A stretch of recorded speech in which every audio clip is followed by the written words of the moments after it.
This works. Hello, hello. Yeah, there we go. Forgot to turn my audio on this morning. Thought I was organised, but anyway, there you go. Hey, good morning, team. Good to see you. Thanks, Jay. Got a few people in the house, so good morning, everybody. Brendan, up early and at it. Deb, good to see you. Evening, good morning.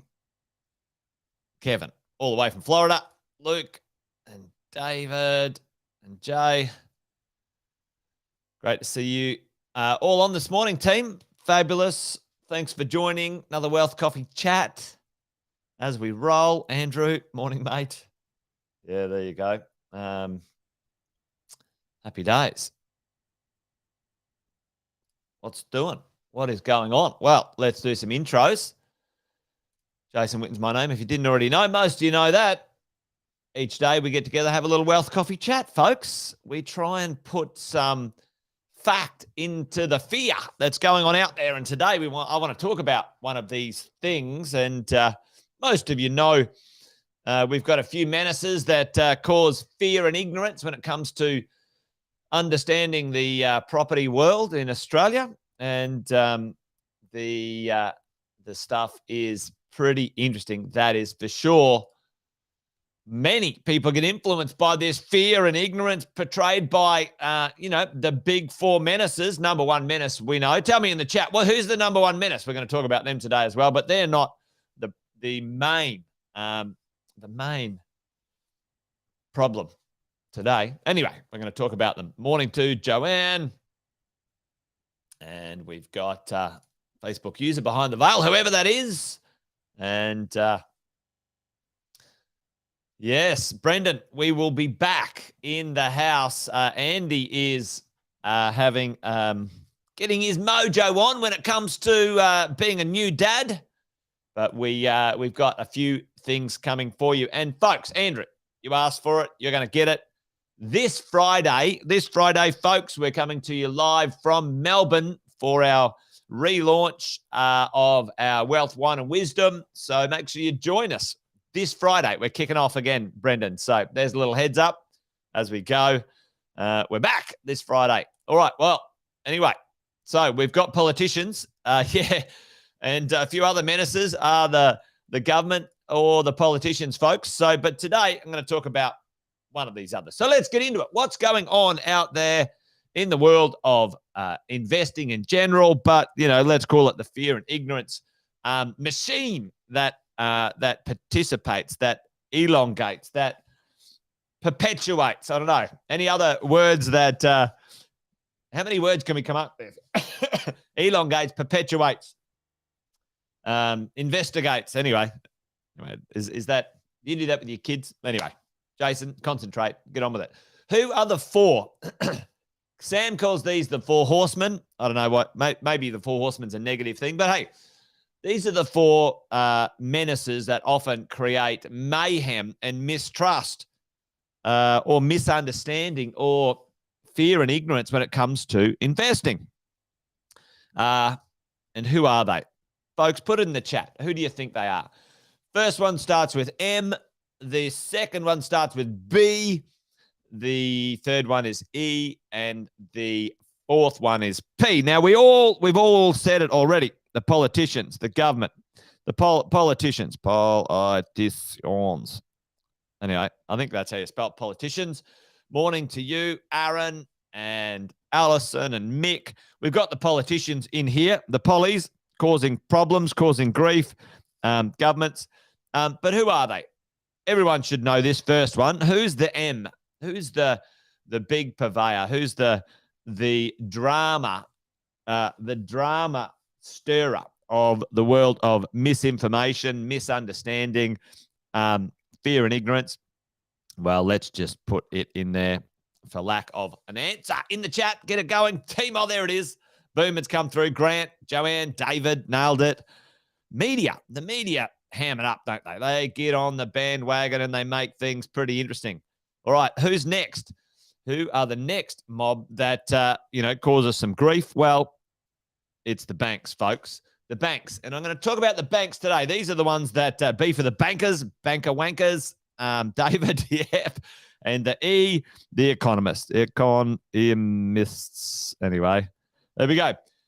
So we give our, unconsciously or consciously, we give kind of power or credence to these 4 groups of people reporting information to us. But folks, tell me, what drives these people? What drives these industries? All right. What is the media trying to achieve, folks? What's the media trying to achieve? And I want you to have a think about this as we go along. What are they trying to achieve? Media is trying to achieve, they're trying to get attention, right? Attention. They're trying to get attention equals your eyeballs, eyes looking at their stuff. It's clickbait. Exactly, Grant. Clickbait. Now, they're not rewarded, unfortunately, in this era. They're not rewarded by being factual, they sell advertising, they sell ads, that's what's driving the media. So when you see information from any news outlet anywhere, they're not driven as their primary drive to go to you, this is accurate, this is emotionless, this is presenting some information we know, in, a sensible way, are they? Well, no, they're not driven by that. All right, tell me, what are the banks driven by, folks? What are they driven by?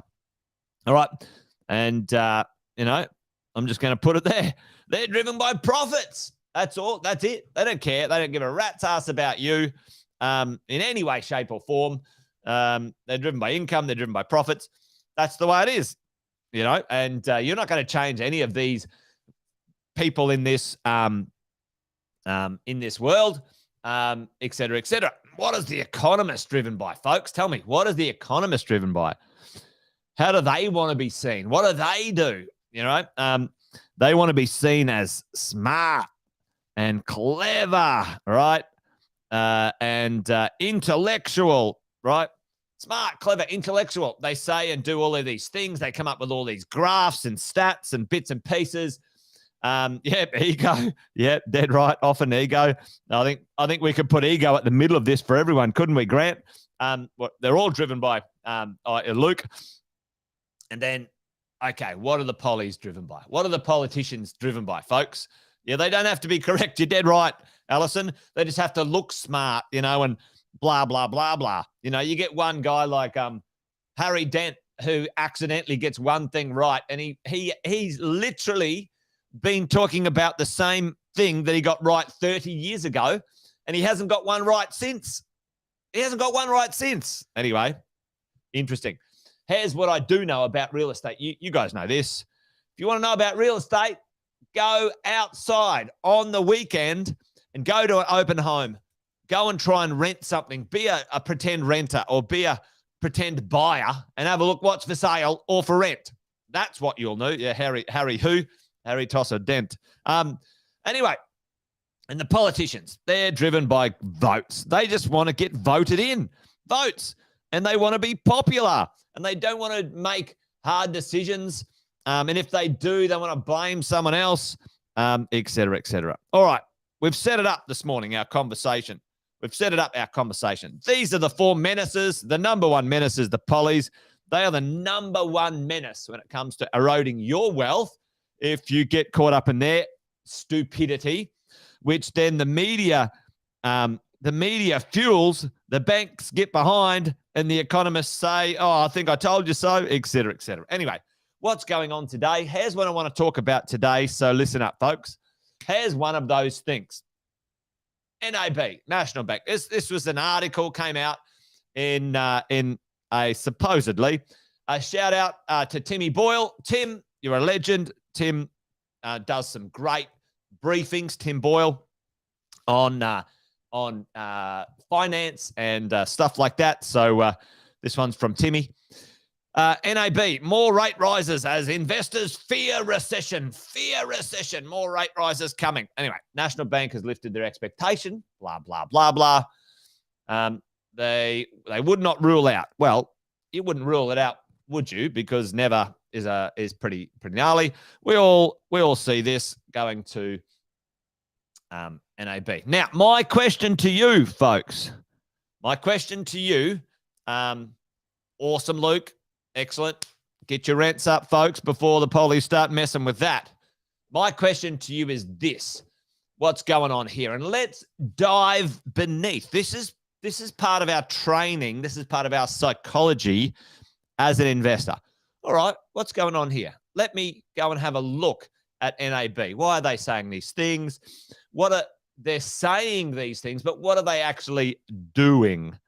What are they doing in the world of finance? Well, let's take a look at this. After this article, or around the same time, here's what happened. All right, and stick with me. This might be a little bit detailed, but I want you to sort of understand it. Click your brains into gear here, folks. This is the variable rate. The variable rate. They increased the variable rate by putting up 0.25, right? Okay, they increased it on the 12th of May, okay, just of recent times. So if they think that the interest rates are going to go up more, right? If they think the interest rates are going to go up more, how do they short-term profit from that? Short-term profit from that? Well, what they do is they put up the variable rate, right? But can you all see what's just happened here, folks? What is the most popular fixed rate out there? Popular fixed rate. Okay. Have a look at this. The 3-year fixed rate, they dropped. Folks. They dropped. 3-year fixed rate. The most popular fixed rate. They dropped it. 0.55.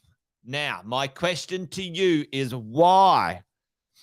You reckon they're doing everyone a favor? You reckon they're going, oh, we're going to look after the average Aussie?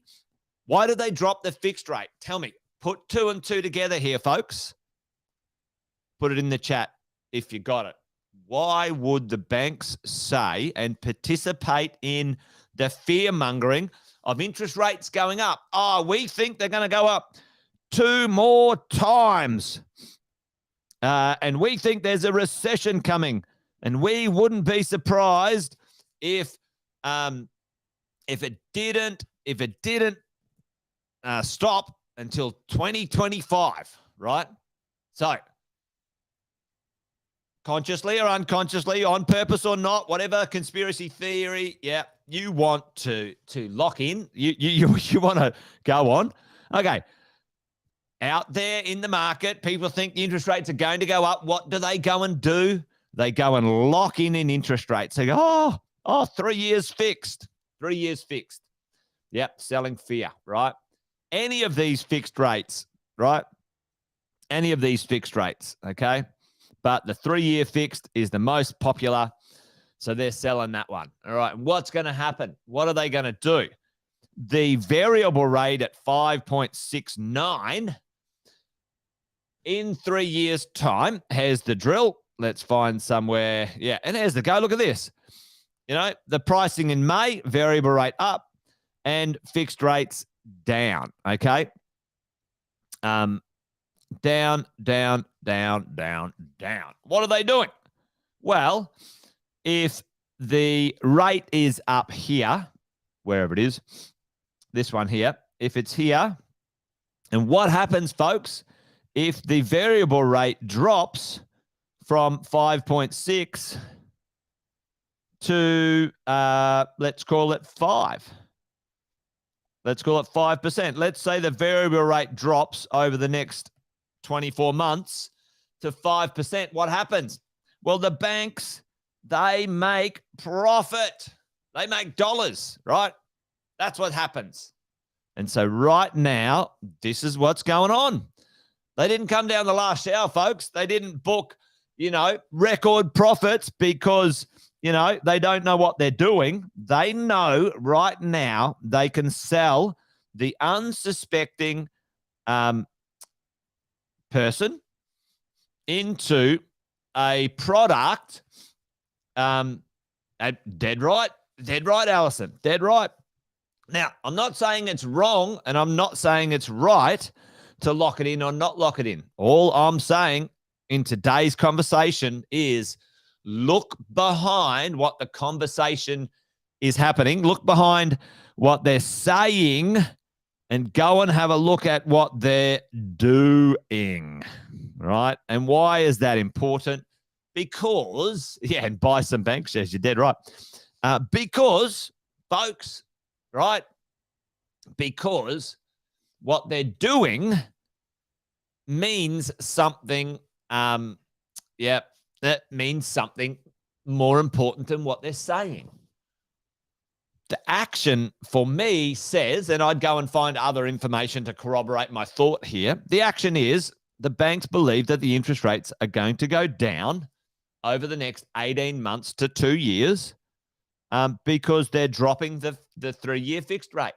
That's their belief. That's what they're backing, right? That's what they're backing. That is their business maneuver, okay? That's what is going on. But listen, I showed this one yesterday. The average rent payment and the average loan payment is up. That's still going to play out, I believe, into the future. But what's going on, I think, for all of us, that's going to continue to have pressure. Our rents are going to go up, etc. I might leave that one there. I had a few other slides, but I might just let that one hang. Our monthly volume of total advertised dwellings significantly down. Total volume. This is what I love, right? So in April, in the last 10 years, how many new people? So this is the stuff it doesn't get put in perspective. What was the population in 2013, folks? 2013, I think it was like 20 million. What's the population now? 25 million. It could even be 26 million. So in the same period of time, we've had listings go down, and you go, oh, it's not that far down, really. We're okay. What we're not putting in perspective is how many extra people we got in the country, folks. Anyway, there you go. It's interesting. I think I'm done. Earth Coffee Chat's over and out, folks. That's it. I'll do installment 2 of this tomorrow. I'll leave that hanging right there. Hopefully that made sense this morning. The takeaway, folks, hopefully the takeaway is if you see something, if you see the media or the politicians or the banks or the economists saying something, don't just take it on face value and react to it. Look behind the veil. Look at what they're actually doing and see if it's opposite to what they're saying. Often it is, right? Anyway, there you go. Hopefully that made sense. That's it. Wealth Coffee Chat done today, folks. Over and out from me. You guys be awesome and well. Join me tomorrow for another one. As always, thanks for joining. Remember, this thing's a marathon, not a sprint. It's going to take time. To get where you want to go, folks. So make sure you lock in there for the journey. Don't get waylaid by, some of these drama makers out there in the market. Keep your eye on the prize, folks. All right, that's it from me. Thanks for joining. See you tomorrow. Bye for now.